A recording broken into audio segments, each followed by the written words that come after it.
Number 21. Ang bawat araw ay isang bagong pagkakataon upang magpatuloy sa pagtupad ng iyong mga pangarap at mapagtagumpayan ang lahat ng hamon. Number 22. Ang iyong mga tagumpay ay hindi lamang para sa sarili mo. Ito ay maaaring magbigay ng inspirasyon at lakas ng loob sa ibang tao. Number 24. Ang pagiging masaya ay isang desisyon na kailangan mong gawin araw-araw.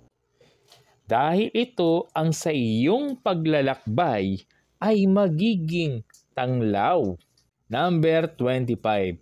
Sa bawat pagkakataon na ikaw ay nadadapa, kailangan mong bumangon at magpatuloy sa iyong paglalakbay dahil higit na mahalaga ang dami ng bilang ng pagbangon kaysa sa dami ng bilang ng pagkadapa.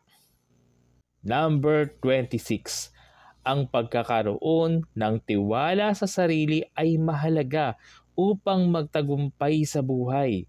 Dahil sa oras ng kagipitan, sarili mo lang na pamamaraan ang magbibigay sa iyo ng kaginhawahan.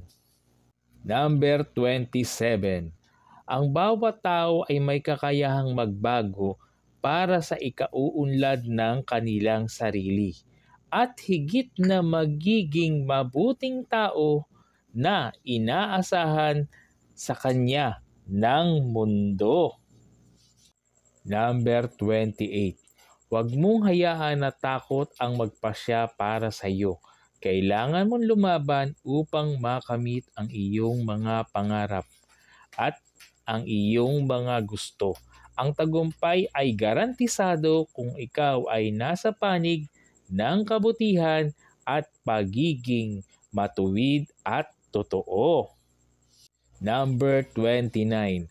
Ang tunay na kahulugan ng tagumpay ay ang pagkamit ng iyong mga pangarap habang nakakatulong ka sa iba at hindi ang pagkamit ng kayamanan na nasasakripisyo ang kaligtasan at kalusugan ng kapwa-tao. Number 30.